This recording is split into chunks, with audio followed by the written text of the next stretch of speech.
My wife and I made love. I had already brought her to the finish line twice, and now the two of us were approaching the finish line. And here's the release. For a moment we just lay there, overcome with bliss, when her eyes opened. I kissed her softly on the lips and rolled over, placing her head on my shoulder. As we slowly came to our senses, I thought about the chain of events that had led us to this moment. My wife Kelly and I were with our friends Chuck and Beverly Conrad for our monthly Last Friday of the Month event. We had a nice dinner at Legal Seafoods and moved the party to Phoenix Landing for an evening of drinking and dancing. We finished our first round of drinks and did a few dances, exchanging partners a couple of times, before returning to our table to order another round of drinks. A wave of excitement ran through the club. We were puzzled at first, but then we noticed that James Wilson, the new Patriots quarterback, had just walked in. He and his entourage took a table at the other end of the club, and just as things began to calm down, new excitement began.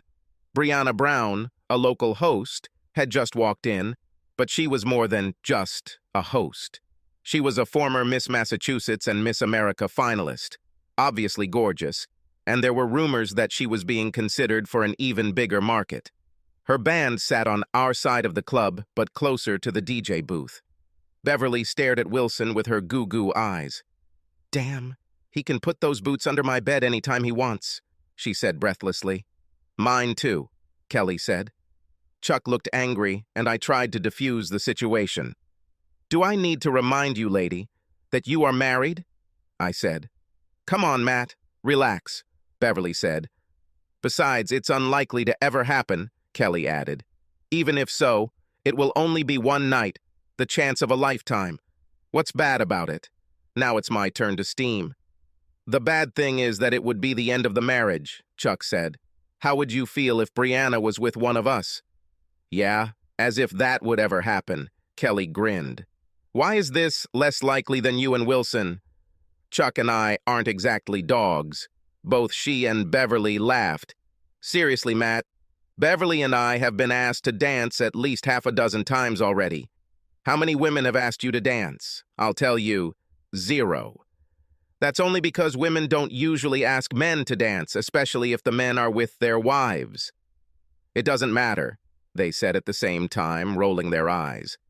Now, Kelly and Beverly are pretty hot, and not just housewives hot, but Chuck and I aren't exactly chopped liver.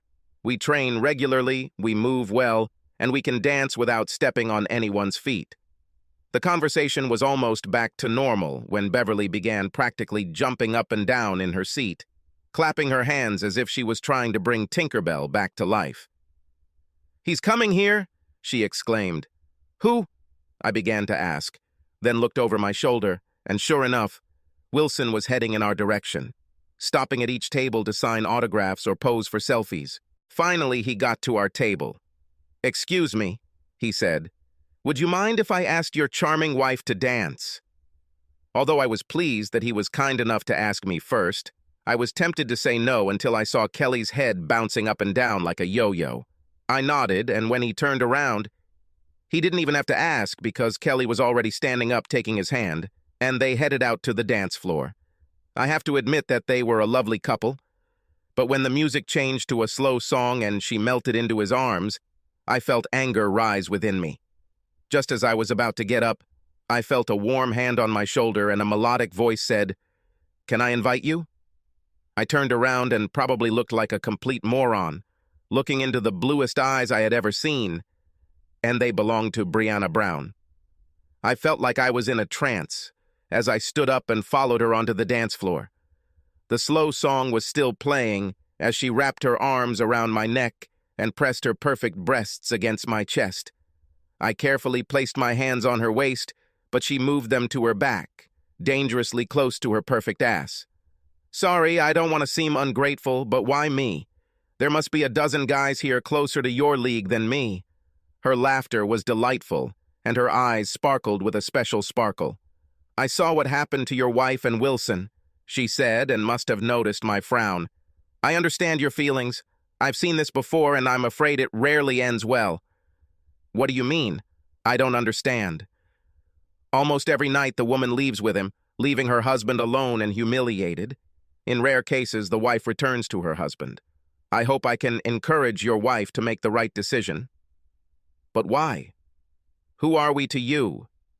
She had a thoughtful look and turned away, but not before I saw a single tear in her eyes. It's a long story.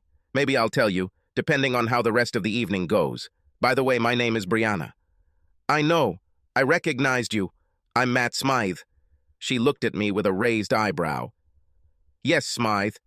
I know this sounds pretentious as hell. Why not just Smith, right? Well, my parents are originally from England and wanted to maintain a small connection with their native land. At that moment, the song ended, and I walked her to the table, thanked her for the dance, and returned to our table. Kelly was already there, her eyes throwing daggers at me. So, the prodigal son returns. Did you enjoy dancing with this beauty? I'm sorry? Why is my dance with Brianna worse than yours with Wilson? Oh, it's Brianna, isn't it? Already by name? I assume you called him Mr. Wilson? She had the politeness to blush.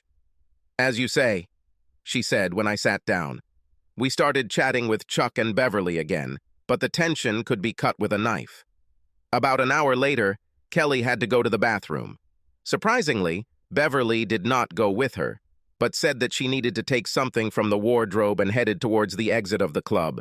Beverly returned a few minutes later, but Kelly was nowhere to be seen. When I got up to go check on her, Beverly looked worried but didn't say anything.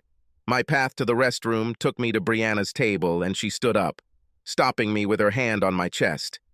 Please, Brianna, I need to check on Kelly. Matt, I don't think she's here. Wilson went to the bathroom around the same time, and neither of them returned. Come with me.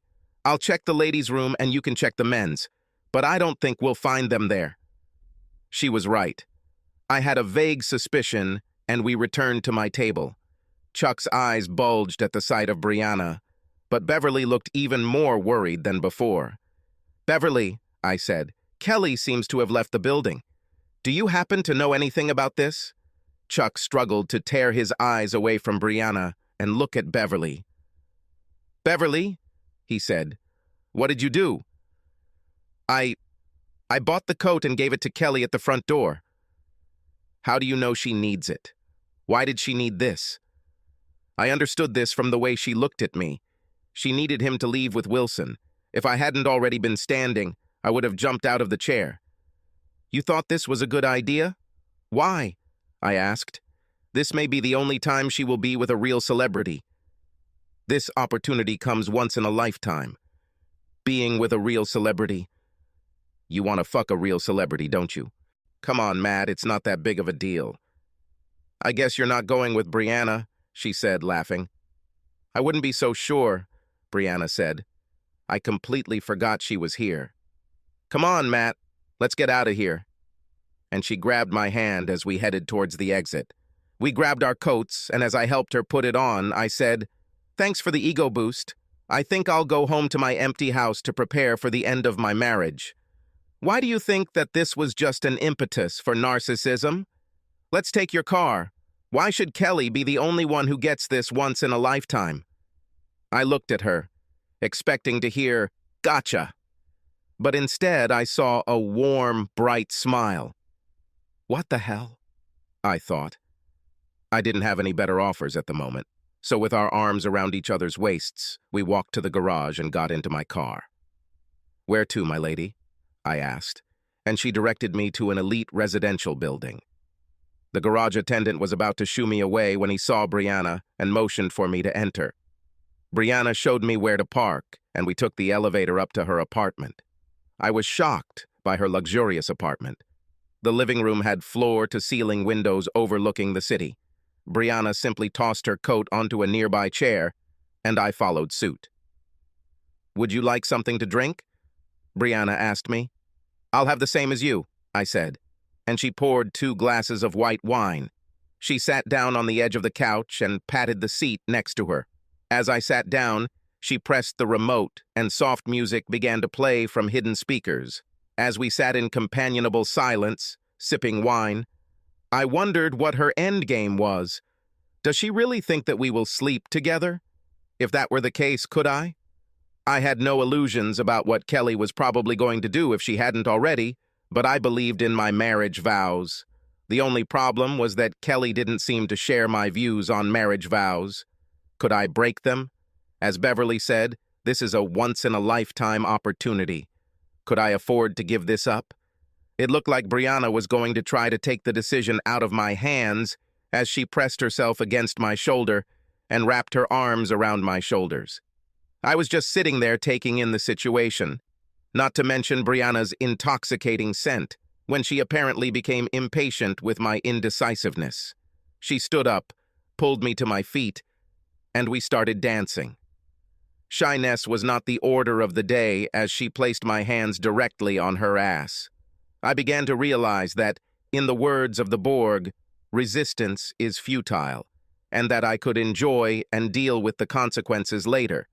This time, I didn't wait for her to make a move. I threw my head back, and when she turned to protest, I took her face in my hands and kissed her lips.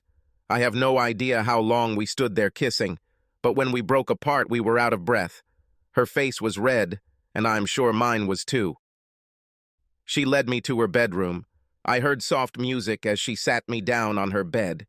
She began to unbutton her blouse, and I, as if in a trance, unbuttoned my shirt. I was just taking off my shirt when she took off her blouse, revealing her free breasts. I don't get hung up on bra sizes, but her breasts looked perfect on her figure. She slowly continued to undress, seducing and turning me on more and more. Then she helped me take off my clothes and started pleasuring my manhood, which I just pulled out of my trousers. I knew I wouldn't last long, and sure enough, it only took a moment before I felt the pressure building. "Brianna, I think I'll come," I said, but she just smiled at me. And that was 1 second when Haz reached finish line. I grabbed her head and kissed her deeply. She returned my kisses. "Okay," she said, "my turn," and sat down on the edge of the bed. I don't want to brag, and maybe I shouldn't, since I had good teachers, but I'm good at please women. I pulled out all my tricks and gave her everything I could, and soon she was writhing in sweet agony. We were basking in the glow of some amazing sex. Was it better than Kelly? To use a cliché, it was different. "Brianna, you said you would tell me why you wanted to help me, to help us." She turned away, and I saw tears in her eyes again. "About 5 years ago, I worked at a small television studio and was just starting to make a name for myself. At the time, I was married to a guy similar to you. He was my biggest cheerleader, always willing to up the ante when a new opportunity required us to move. We were at a charity event when the head of the studio asked me to dance. He didn't even ask my husband, but I took his hand and left my husband sitting. I barely noticed my husband's anger and pushed it into the background as Chuck carried me away. His name was Charles, but he thought Chuck made him seem more like a man of the people, when in fact he thought nothing of those he considered beneath him. I can't say that he used any great seduction techniques on me, although he did make a few subtle, well, not so subtle hints that he could help my career. To my eternal shame, I left the club with him without even looking back at my husband. I was told that he put on a brave face, but was crushed. I wish I could say the sex was out of this world, or at least my career really took off, but in both cases the opposite was true. The sex was uninspiring at best. He seemed to think that just being with him must be a big thrill. Meanwhile, rumors about our affair caused problems. He was a big enough fish that the dirt wouldn't stick, but they let me go with enough severance pay to keep me from suing. My career took a step back, but I've obviously recovered, although my heart breaks when I think about my ex. I heard that he got married again and has children, which we always talked about. At that moment, she couldn't stand it, and I hugged her. My own eyes grew misty, thinking about how Kelly and I talked about our son and future children, wondering if we'd ever have them now. I noticed that Brianna had fallen asleep, so I pulled the blanket over us and hugged her as she unconsciously snuggled against me. I woke up to find myself lying in bed alone with the delicious smell of bacon coming from the kitchen. I used the bathroom, walked into the kitchen, and was greeted by the sight of Brianna in a long t-shirt, her buttocks peeking out teasingly from time to time. She smiled at me over her shoulder. "The coffee should be ready," she said, nodding towards the coffee pot in the corner. I poured myself a cup of the nectar of the gods and sipped it until she placed a plate of bacon and eggs in front of me. We ate in silence until I addressed the elephant in the room. So where do we go from here? For a few moments she was lost in her thoughts. First, she said, breaking the silence, you and Kelly must decide where you will go. Can any of you survive what happened last night? What about us? She laughed, not without malice. Matt, there is no us, at least not now. We had a wonderful night, but we barely know each other, and until you or Kelly decide otherwise, you're married. If you can't figure it out, maybe we could see each other, see if there's more to it than sexual attraction. I must warn you in advance that my career comes first, right now. If I get a better opportunity, I might have to move. Could you move out or settle for a long-distance relationship? In addition, in my position, people often pester me, and there may be gossip. I promise you right now that, if we become a couple, all that will happen will be gossip. But you have to be ready to deal with it. Now go home to your wife and see if there is anything left of your marriage that can be saved. Here is my business card. Let me know how it goes. With these words, she hugged me, kissed me warmly on the lips, and sent me on my way. I arrived home just as Wilson was dropping Kelly off. He gave me a small smirk as he pulled out of the driveway. Kelly and I walked up to the door at the same time. I opened the door, and she rushed past me, the smell of fresh shampoo and soap emanating from her. I followed her and closed the door behind me. Where have you been? She asked defiantly. Is she asking me about this? I thought, after what she did? I was with Brianna. She almost burst out laughing. Yeah, as if. You were probably holed up in a cheap motel somewhere and licking your wounds. She really drove me crazy. No, you can ask Chuck and Beverly. They saw her ask me to dance, and then we left together. She probably just took pity on you, put on a show so that you wouldn't look like such a loser. She probably left you as soon as you left the club. Things weren't going at all the way I had hoped. I thought we could at least try to move past what had happened, but the complete lack of respect for me made that less and less likely. I decided that one more conversation might take us to the point of no return, so I walked over to our closet, grabbed a large suitcase, and started throwing clothes into it. She just stood there with her arms crossed over her chest, a wry smile on her face, obviously thinking I was bluffing. Her look changed as I walked past and headed for the front door. Come on, you're not going to leave just because I had a little fling. No, I'm leaving because of your disrespect for me. FYI, I did spend the night with Brianna, and it was amazing. I returned home in the hope that we could cope with our mutual indiscretions. But I see that this is now impossible. Don't call me. I'll call you when I'm ready to talk. I walked out of the house, not bothering to close the door, and saw her standing there, watching me as I got into the car. I didn't want to give her the satisfaction of seeing me cry, so I turned the corner, slowed down, and let my tears flow. I paid for a week at an extended stay motel, and before I could plop down on my bed, the phone rang. I was going to ignore him, thinking it was Kelly, but when I saw it was Chuck, I replied, "Hi, Chuck." "Hello, Matt. What the hell happened?" Kelly just called Beverly, and damn was she pissed. She was furious? I almost screamed into the phone. She left me for some joke, and when I told her I spent the night with Brianna, she laughed. "Hey, Matt, Wilson isn't just some jock, and you have to admit that you and Brianna are a little hard to believe." "And you too," I said. "Damn, you saw us together, you saw us leaving together. Does no one respect me? Of course we respect you, Matt, but you and Brianna? Come on, be serious." "Oh, but Kelly and Wilson are quite believable. Look, I don't know what's going to happen to me and Kelly, but I think I need to find new friends. Goodbye." "Wait, Matt. But I'm already disconnected." Kelly and I went back and forth for a while. She even apologized for the Wilson stunt. But the real sticking point was her lack of respect for me. Even a call from Brianna confirming our night together didn't help. "Nice try, Matt," she said. "I think you're her charity project this month." I spent another week at the motel.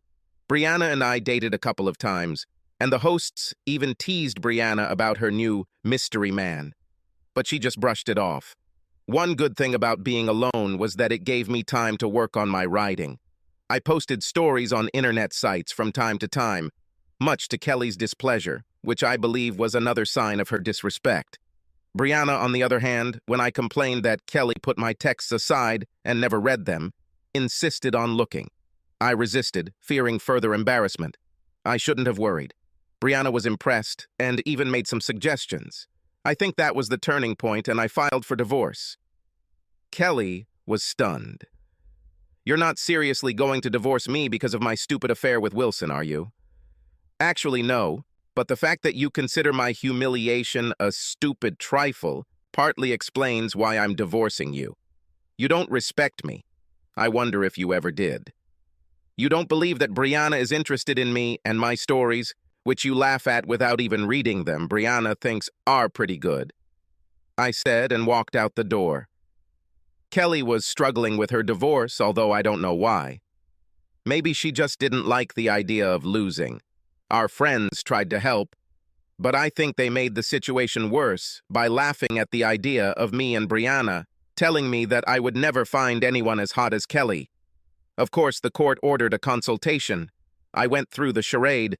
I didn't do anything stupid like play on my phone during the sessions, but whenever it was brought up, I made it clear that I was simply no longer interested in marrying Kelly. The counselor eventually relented and recommended that the court move forward with the divorce process, and Kelly tearfully agreed. It was hard being a dad every weekend, but my son and I tried our best. It helped that the divorce, once Kelly realized it was over, wasn't particularly acrimonious, and we were able to live together peacefully. Brianna was at the final court hearing, and as we walked out holding hands, the look on Kelly's face was priceless. We maintained friendly relations for most of the year. Although we were exceptional, we made no promises of eternity. With Brianna's busy schedule and no marital obligations, I was able to devote more time to my writing, and Brianna continued to provide valuable advice. When my last story was finished, she suggested that I send it to a publisher, but I was afraid of being rejected. Brianna finally got an offer from a Chicago studio, which was a big step forward, and we had one last night. We skipped dinner to spend as much time together as possible. Although we made love, it wasn't some wild freedom. We probably spent more time cuddling, talking about our feelings, our hopes, and dreams for the future. Once she was asleep, I got up and made a few more changes to my story before crawling back into bed and cuddling with her, enjoying the feeling of her cuddling even tighter to me. When I woke up, she was already out of bed, so I went to the bathroom and took a quick shower. As I walked past the laptop table, I was puzzled to see it open. I was sure I closed it last night. I shrugged and headed into the kitchen where Brianna was preparing breakfast. I came up from behind, hugged her, and buried my nose in her neck. She turned her head and kissed me. "Breakfast is almost ready. How about coffee?" "Your wish is my law." And with a wide bow, I poured coffee and put the cups on the table. I'm afraid most of the cooking was wasted as we just pushed the food onto our plates and looked at each other. Finally, it was time to clean up so I could leave, and Brianna could prepare to leave. We had already packed most of her things into the car, and the moving service came to pick up the rest. I grabbed my laptop, hugged and kissed Brianna one last time, and we parted ways with hopeful promises to stay in touch. I gave myself a couple of weeks to grieve the end of our relationship and then began to cautiously enter the dating scene.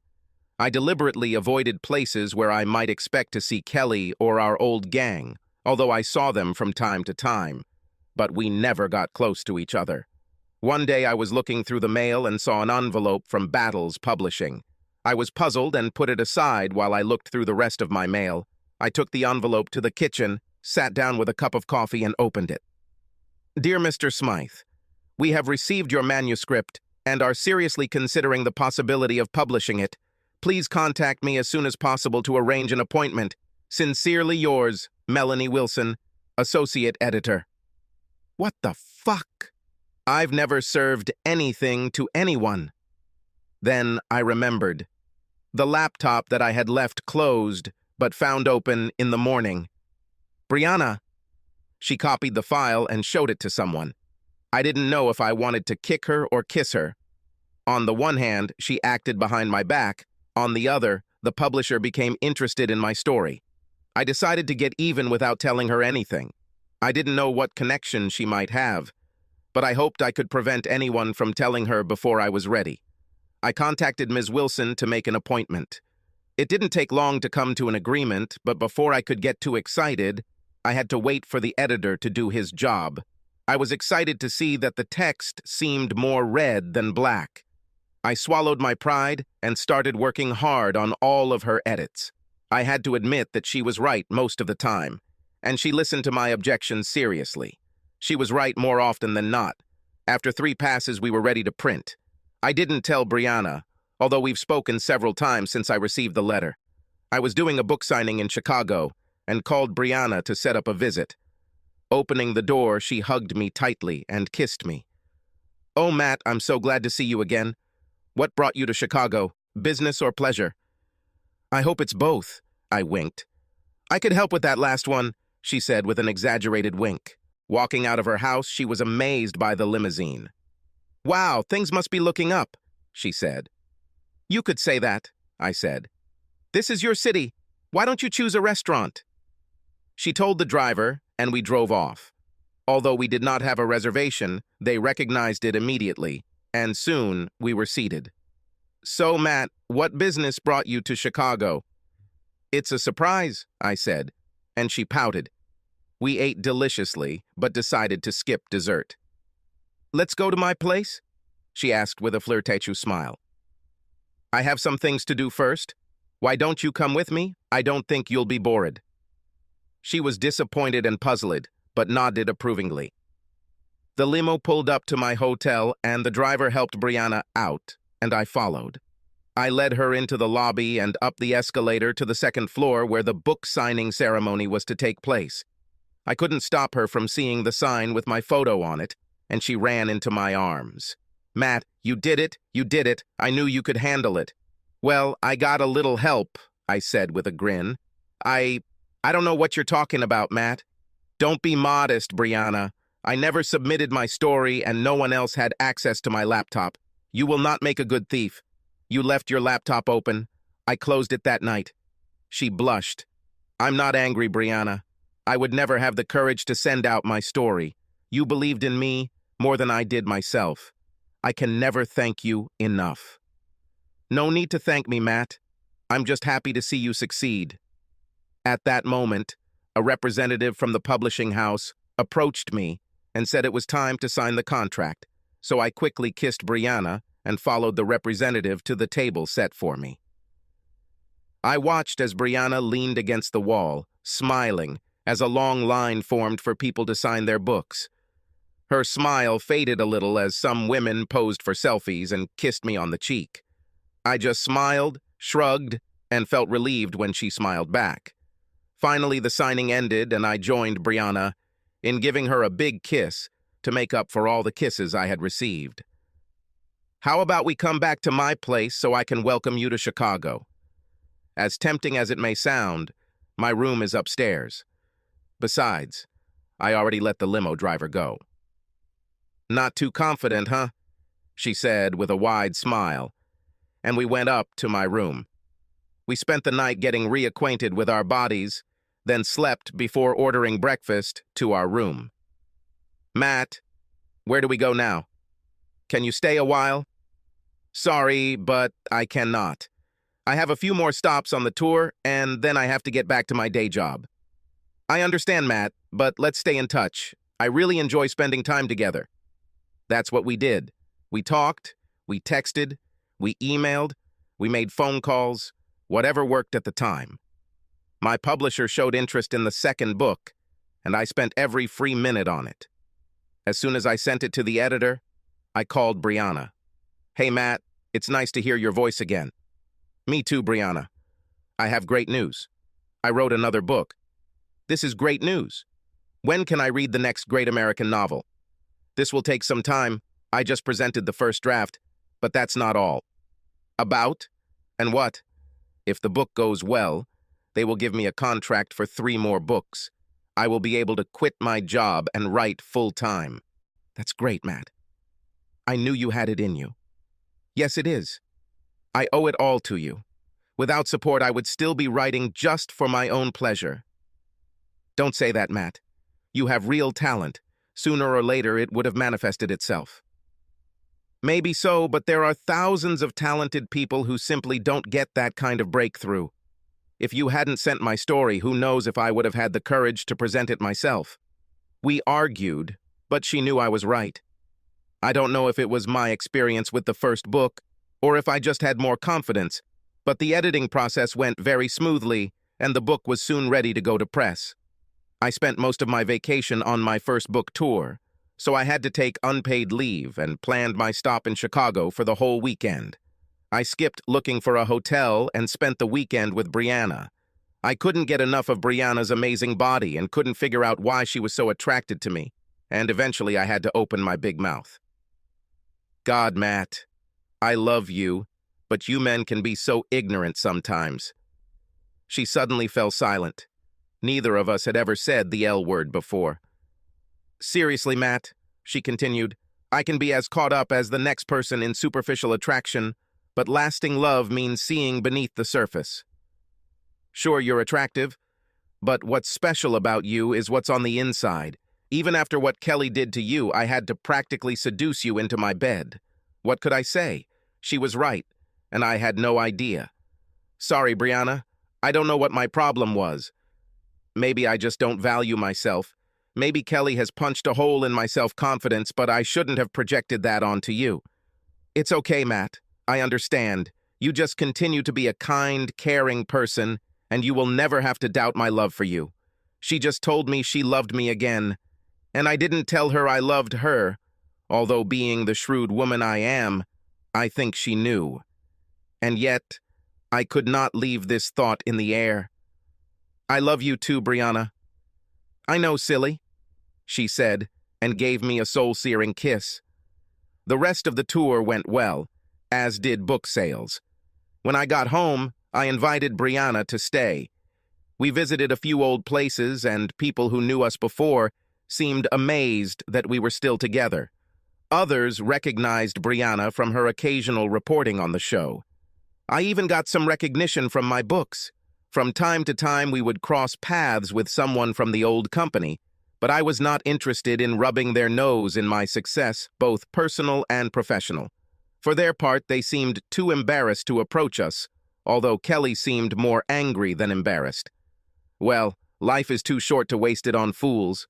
The first 2 nights our love was wild and full of passion, but I had other plans for our last night. I took her to the most romantic restaurant in the city, where our conversation was full of endearments, but nothing special. No, I didn't stage a big proposal at the restaurant. I knew that serious discussions would follow and wanted to find a more private place. Where are we going to dance today, Matt? Actually, I was thinking maybe we could go straight home tonight, if that's okay. Of course, Matt, she said, clearly not understanding what I was thinking. When we got to my house, I hung up our coats and asked her to sit while I got the wine. Sitting down, I handed her a glass and proposed a toast. For love and friendship, I said. For love and friendship, she repeated, and we clinked glasses. I sipped the wine, quietly watching Brianna. After finishing the wine, she jumped up, almost swallowing the ring I put in her glass. Thurs, she muttered. Is this what I think? I turned to her and took her hands in mine. Yes, Brianna, it is. I cannot describe how my life has changed since you came into it.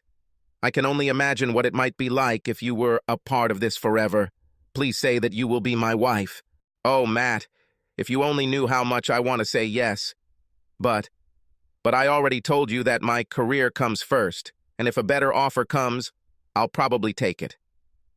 I can't ask you to raise your rates every time I change jobs. You won't have to. What do you mean? My last book was successful. Successful enough that a publisher gave me a 3-book deal with a big enough advance that I could quit my job and write full-time. And I did. Did what? I was discharged from my job, As soon as my lease is up, I'll be moving to Chicago. If you allow me, I would like us to be together." She just sat there with her eyes wide open and her mouth open, and then she threw herself into my arms. "Yes, yes, I will marry you." We had a small wedding. My parents flew in with my son Danny, and Brianna's parents were there with her sister. We spent Saturday with my family, seeing as many places as we could pack in one day, and Brianna used her weather girl magic to give us a sunny day to get married by the lake. After saying goodbye, full of happy tears, we went on our honeymoon to Barbados. It would be nice to say that we lived happily ever after, and in general we did, but two powerful careers coupled with groupies. And yes, I had my share, although I didn't understand why, can cause some petty jealousy, but we made a promise to always talk about everything, and we smoothed out the bumps in the road. Luckily, there was only one step in Brianna's career: moving to New York City for the Today Show. It didn't really matter, though, since I could write anywhere. We had been living in New York for about a year when Brianna surprised me with a pregnancy test. I didn't even know she was off birth control, but I was ecstatic and couldn't wait to be a full-time dad again. I love Danny to death, and it's so hard to say goodbye when my weekend is over. It was a little surreal having the whole country following our pregnancy, but we got used to it. She gave birth to a beautiful baby girl, Brittany, and luckily, she seems to have inherited her mother's looks. Of course, the program had to have photos as soon as possible after birth and videos soon after.